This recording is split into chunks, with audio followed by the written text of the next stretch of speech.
ang resolution is kailangan sa Pilipinas. Kung ano yun, yan ako napag-video mga tao, hindi nakapagtapos ng pag-aaral. Mahihina ang komisyon, hindi magaling magsalita. Pero balita ko, kung ikita ko ng kalakating video, kaya yan. Hindi yan. Sam yan. Hindi yan totoo. Totoo na. Panoorin mo. Ay, sas, hindi na makita mo ganun. Nakabili ko kami ng lupa, napagawa ko kami ng bahay, gusto at may dalawang kwarto sa halaga ko ng 6 million pesos ko. At hindi ko naisip sa buong buhay ko na magkaroon ako ng ganito dahil grade 6 lang ang natapos ko. Kaya kung kayo tapos ng pag-aaral, kung nakaya ko, mas kaya. Yung totoo, panukuhan yan. Totoo nga, 14 years na co-operate globally yung kumpanya at Pilipino.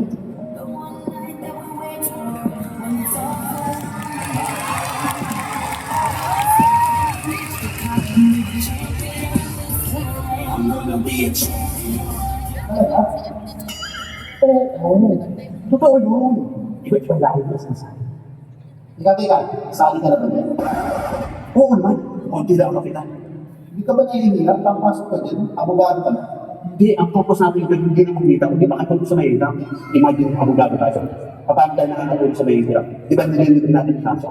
Pero after 3 to 5 years, tapos na ang kaso, mahirap pa rin sila. Dito sa negosyo nito, at yung mga mahirap, natulungan natin, pwede natin mababa ang buhay. Di mas mataan sa answer ito, yung lang abogado. Kung ayaw mo, ako na lang. Tingnan ako, after 1 year, nasa akin ang puling na lahat.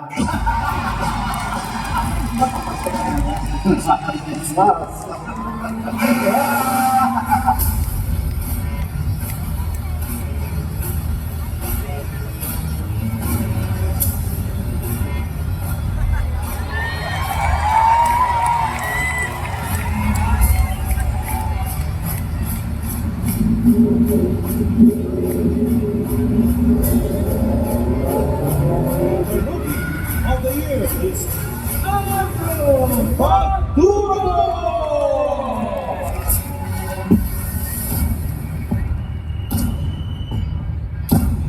For us, being global is not only a business, but a family.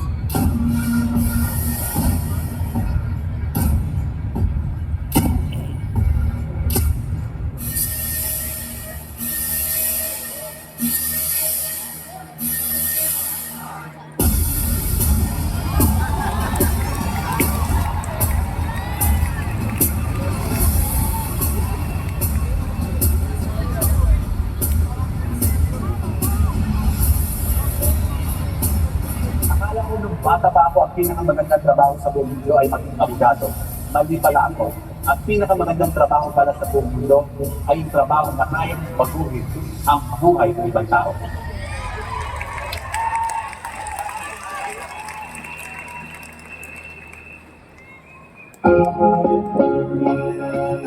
Are you ready? Yes! Please welcome on the stage, Attorney Andrew Maduro!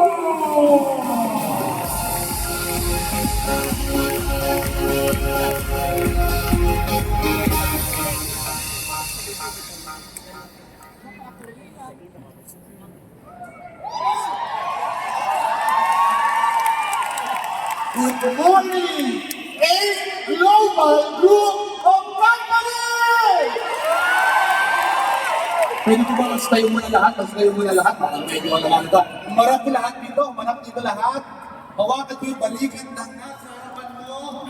At sa hingin mo, huwag ka natulog. Masahe. Ito nga ang tuwa. Okay, baliktad naman sa kabilang side naman. Okay, masahin mo. Masahe. Eto na. Sa lahat na nanonood, eto na. So, ako po, si Attorney Andrew Maduro. Okay? Isa po ang abogado. Alam niyo pag abogado, medyo direct to the point. Ano to lang? It's either yes or no, black or white. Ganoon lang kasi niya abogado eh. Kaya nga, nadadala ko sa pagnegosyo ang pagiging abogado. Direct to the point, ano ba ang bottom line? Para hindi na kayo mahirapan, eto ang bottom line ng sharing ko. Okay? Kahit may title at profession ka at may negosyo ka na, katulad ko, para sa iyo ang negosyo ito. Just believe.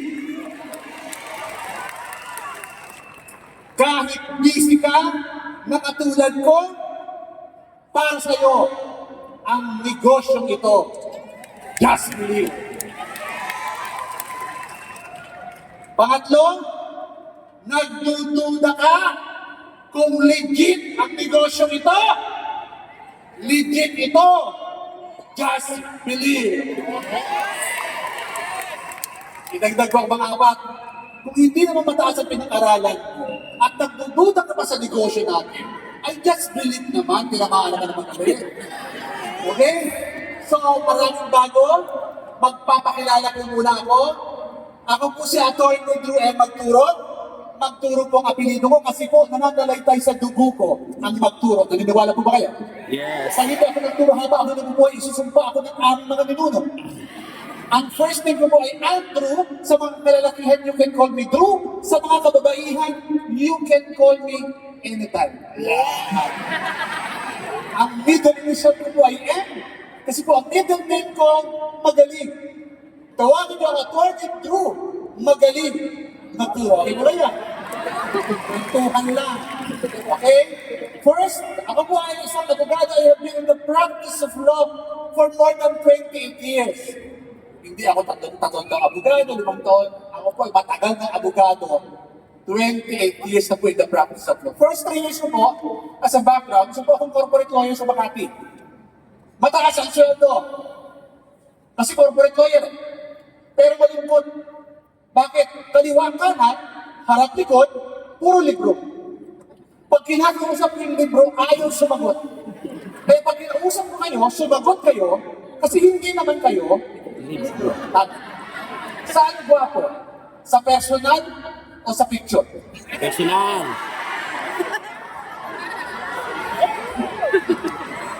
Pag sinabi, corporate lawyer, ito po isa ngayon ng pagiging abogado ng malaki at kita. Kasi bakit kumpanya ang nagpapasweldo? At hindi basta-basta nag-hire ang kumpanya. Dalawang qualifications na alam mo sa pagiging corporate lawyer. Number 1, dapat matalino ka. Hindi mag-hire ang kumpanya pa sweldo na paewan-ewan. Dapat matalino ka. And number 2 na qualification, dapat guwapo ka. Mahirap yung qualification na matalino, pero yung guwapo, yung involved na. After 2 years ng corporate lawyer sa Makati, 9 years naman po ako ng corporate lawyer sa isang malaking real estate company na pagmamayaan ng Dr. Sindor. Hindi yung kinakaya, pero hindi ko naman pinagmamalaki. Kasi po ako sa mga corporate lawyer for 9 years. Same qualification. Matalino at Guwapo. nagkakaalam tayo. Matalino. Guwapo naman ako. Guwapo yung mata ko, ilong ko, yung tenga ko, bigay ko, guwapo. Pero bakit pag pinagsama-sama parang hindi maganda? So 3 years plus 9 years, 12 years sa corporate lawyer. After 12 years po, ito po yung kwento. Kwentuhan na naman tayo eh. May nag-invite sa amin, birthday party. Birthday party, 7 o'clock. At dahil birthday party po yan, 5:30 pa lang muna hapon, nandun ako. Bakit? Kailan? Okay, dito. 5:30, 6 o'clock, 6:30, 7 o'clock, wala pa pong kainan. 7:30, 8 o'clock, pinagdidiliman na po ako sa gutom. Wala pang kainan. Imbis na ilabas yung pinggan, ang ilabas whiteboard, may magpapaliwanag. So, alam ka. Sabi ko, naisahan ako nito. Gusto ko na umuwi ng bahay, kailan mag-traffic, pinagutog na ako eh. Malakas ang ulan, matraffic, bumabaha. Gusto ko na umuwi, pero sabi ng magkano namin, 30 minutes lang. Nakinig ka lang. So, nakinig naman ako. At dahil matalino akong tao, naintindihan ko yung pinaliwanag. At dahil naintindihan ko, isa lang ang maliwanag na konklusyon. Nung gabi yun, naiintindihan ko, tama. Ang sabi ko, ayaw ako dyan. Bakit? Naiintindihan ko. Maraming tao ayaw sa ng klase ng negosyo, pero pag tinanong mo naman, hindi naman naiintindihan. Ano kaya yung inaayawan? Medyo bukod din, ano? So ayaw ko kasi, number one, mahilig ako sa ebidensya. Number two, matigas ang ulo ko. So ayaw ko, kasama ko yung asawa ko. Gusto ng asawa ko, ayaw ko. Yun ang pinakamahirap na nangyari. Gusto ko uminom.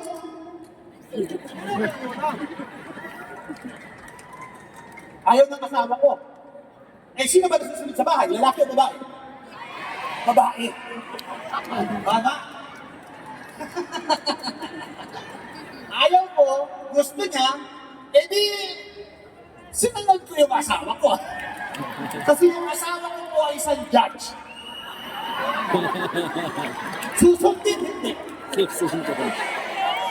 May warrant na para sa pwede ba tawagin ko ba yung muna yung aking magandang asawa? Hindi na po basta-basta judge yan. Okay? Ako, isa po ang hatid sa akin sa ganitong klaseng negosyo. Yung asawa ko po yung information, ha? Para mo makita nyo kung sino nakatayo. Diba? Yung asawa ko po ay inimbita last month ng US government just to attend the seminar ng Association of American Judges sa US. Okay lang po ba yan? Big time, hindi. Big time. Mas big time yung asawa. So ayaw ko yan. Gusto ng asawa ko, bahala ka sa buhay mo. Bahala ka, gawin mo yan. So umuwi ako madaling araw, nagtitraining, from Laguna, pumunta. Alas na sa madaling araw, kasama yung mga taga-probinsya. So nagsisigawan, nagpapalakpakan. Sabi ko talagang mga adik itong mga ito ah. Hindi ako naniwala. Ayaw ko talaga. Kaya lang dumating ang mga pagkakataon, pati nanay at tatay, yung hindi palakpak na rin. Medyo sabi ko alam nga na ito ah. May style siyang ginawa, pagkwentuhan lang naman tayo. Inimita ko ng asawa ko, sa Ortigas, bumili tayo ng products. Pagmaneho mo ako, sunurin asawa, tama. Pinagmaneho ko na. Sabi sa akin, o tapos na nagmamaneho na ako. O nagmamaneho na ako. Sabi sa akin, umakit na, pera ng credit card mo. O di binigay mo yung credit card mo. Hindi, umakit na, mabibinibin ba? Pag-affect ko doon, sabi sa akin, mahaba ang pila. If I'm with you, makinig ako ng salita. Pag pinukon ka niya, maraming tao. Tapos may pinulong ng sindikato at konto, may sticker. Style pala niya yun. Dumarating ako ng linggo na napapaupo ko sa bandang dito sa harapan at nung napanood ako sa harapan, naintindihan ko na maganda pala. Sumobra naman ang naintindihan ko. Dati nakaupo na ako, ngayon nakatayo na ako dito parang magpalungan. Yes! Woo! Isa sa mga lessons natin unang ko, you cannot escape your destiny. Pag may nakataktapan na sa isulong, wala kang magagawa. At kung yung pagkakaimita sa inyo dito, pagkakasali nyo sa Alliance in Motion Global, it's part of God's mysterious design. Yes! Amen! Amen! Yes! Sumala sa Alliance in Motion Global, January 2019, through President Joseph Lim. January 2019, sumali ko sa Alliance in Motion Global. After 2 weeks of doing the business, ako po ay naging Gold Executive Awardee. After 2 weeks. And after 2 months of doing the business, I earned my first million. Grabe. Doing the business part-time. Okay na po ba yun? And also, noong 2019 ako po ang 2019 Rookie of the Year. Okay lang po ba yun? Attorney, bakit ka mabilis? Ang tanong ko, bakit ka mabagal? Kasi sigurado ako na maganda ang Alliance in Motion Global kasi ako naniniwala sa kumpanya. Marami na rin po ako mga awards. Top 9, top 18 ng pandemic, after pandemic, top 6, top 3 ng Project Hive, top 500, top 200 ng company. Okay na po ba yun? Doing the business, part-time.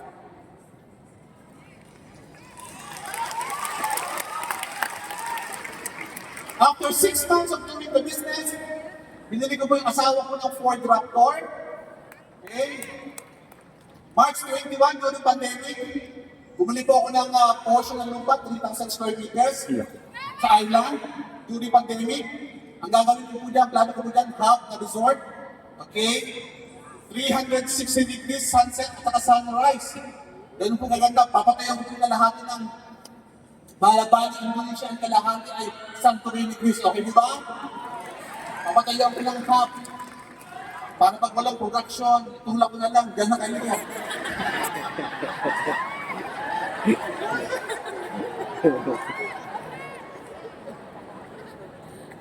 Okay.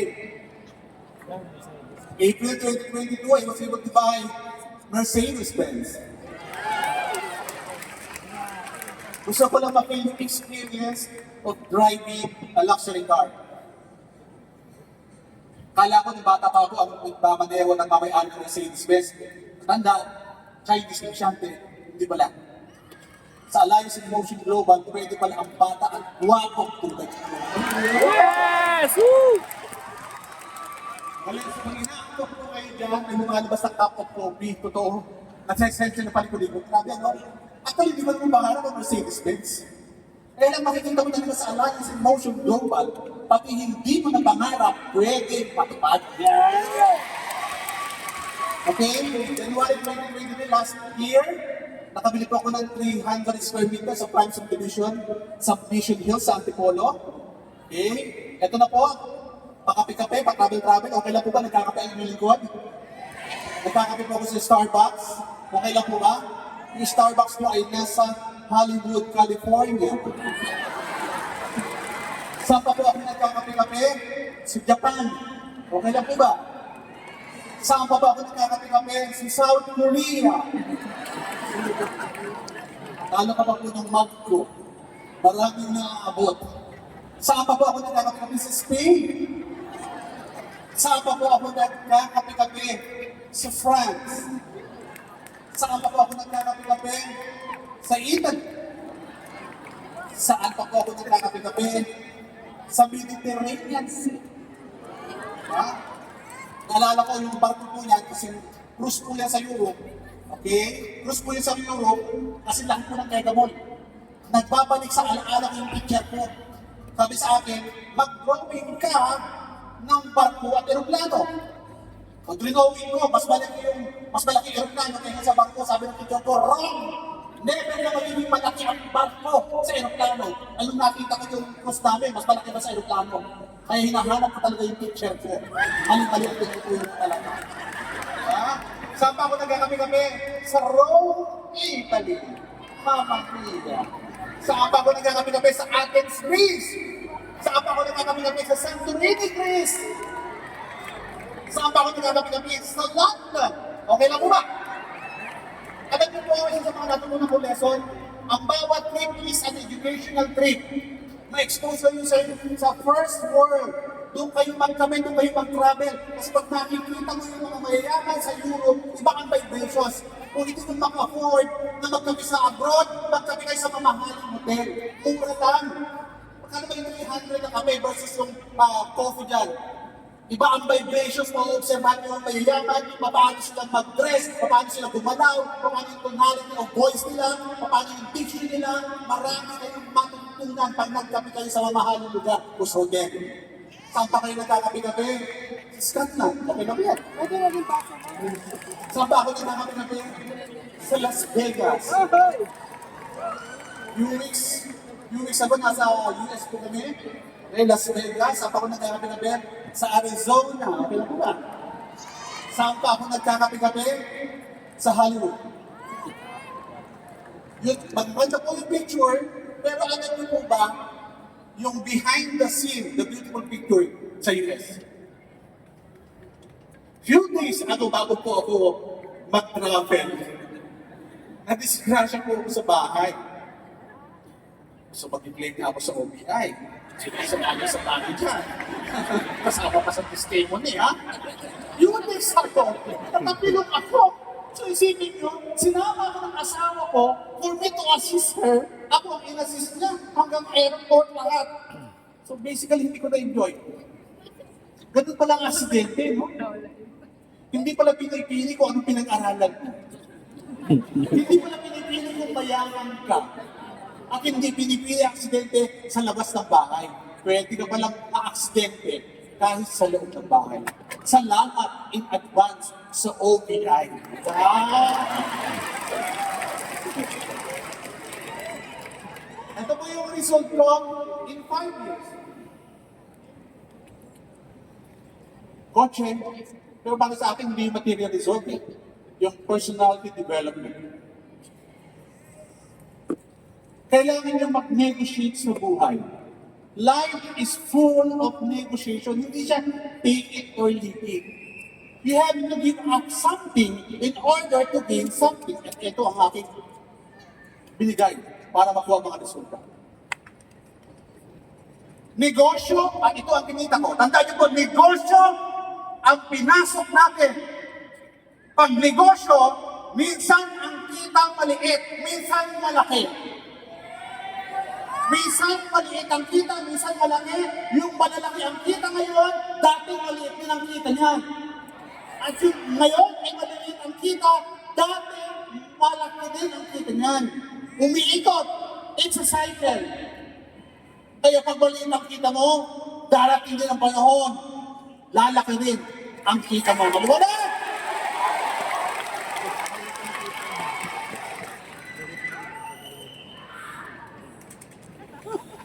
What if after 5 years, magtatagumpay ka?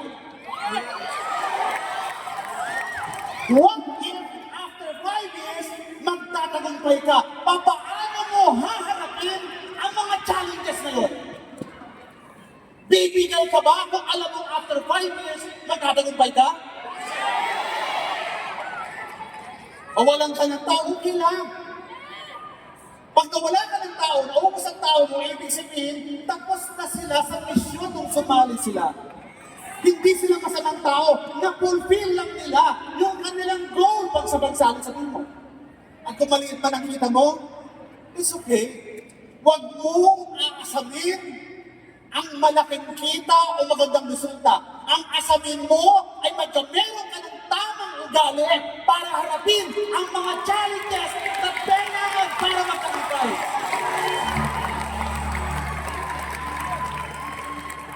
Ganun eh. Pagtatagumpay ka din, ang mga nagtagumpay na tao, wala naman silang special skills. Wala naman silang special talent. Ang mga nagtagumpay na tao ay ordinaryong tao, pero ang malaking pagkakaiba, naniwala lang sila. Bakit hindi pumuputok ang grupo mo? Kasi baka hindi ka 100% naniniwala sa kumpanya. Bakit ka nagdududa o urong solo? Baka hindi 100% ang iyong paniniwala sa kumpanya. Nagdududa ka ba kung legit? At dito lang yung lingkod, legit ito. Yan, pero hindi mawawala na dapat maniwala. Ang resulta, do not compare your result to others. Mading-distract ka lang. Pag nag-compare ka sa result ng ibang tao, ang gawin mo, isubsob mo yung sarili mo. Hataw ka ng hataw, hataw ka ng hataw. Hindi yung titingin ka sa resulta. Kasi pag tumitingin ka, baka hindi ka makagalaw. Tingin ka rin, isubsob mo yung sarili mo. Hataw ka ng hataw, hataw ka ng hataw. Yung tinitingin mo sa harapan, wala na sa harapan. Wala na dito sa tagiliran. Nasaan na yung tinitingnan mo? Nasa likod na. Kasi malayo ka na pala ang natin. Maraming challenges, maraming problema. May problema ka last year, may problema ka last month, may problema ka last week, may problema ka kahapon, may problema ka ngayon. Maraming darating na problema, pero magkatapos ng maraming problema, maraming blessings ang darating sa iyo. Sana simula lahat, maniwala ka. Just believe now and beyond. Ano? Naniniwala ka ba? Yes! Naniniwala ka ba? Nalalaman ka! Yes! Kung naniniwala ka, nayayaman ka, power of the words. Bibigyan ko kayo ng 10 segundo. Sasabihin mo sa 10 tao na nandito na yayabot ko. Okay lang ba yan? Yes! Hindi mo tatapikin. Tititigan mo mata sa mata at sasabihin mo yayaman ako. Maliwanag! Yes! 10 segundo! Yes! Ako 10 segundo, ha? Yan. Alauna! Alas 2! Alas 3! Go! Yayaman ako! Yayaman ako! Woo! Yayaman ako! Yayaman ako! Yayaman ako! Woo! Yayaman ako! Yayaman ako! Yayaman ako! Yayaman ako! Yayaman ako! Yayaman ako! Woo! Yayaman ako! Woo! Okay!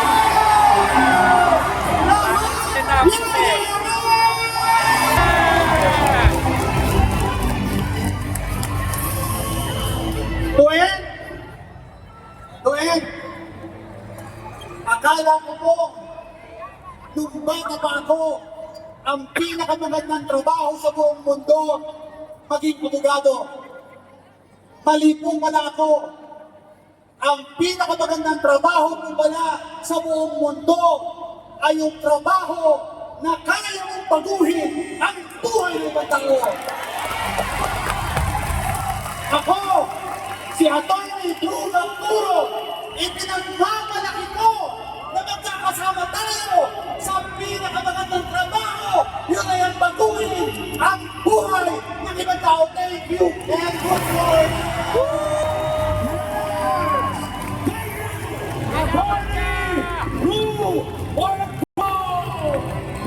Thank you sa mga pagtuturo. Thank you sa mga inspirasyon.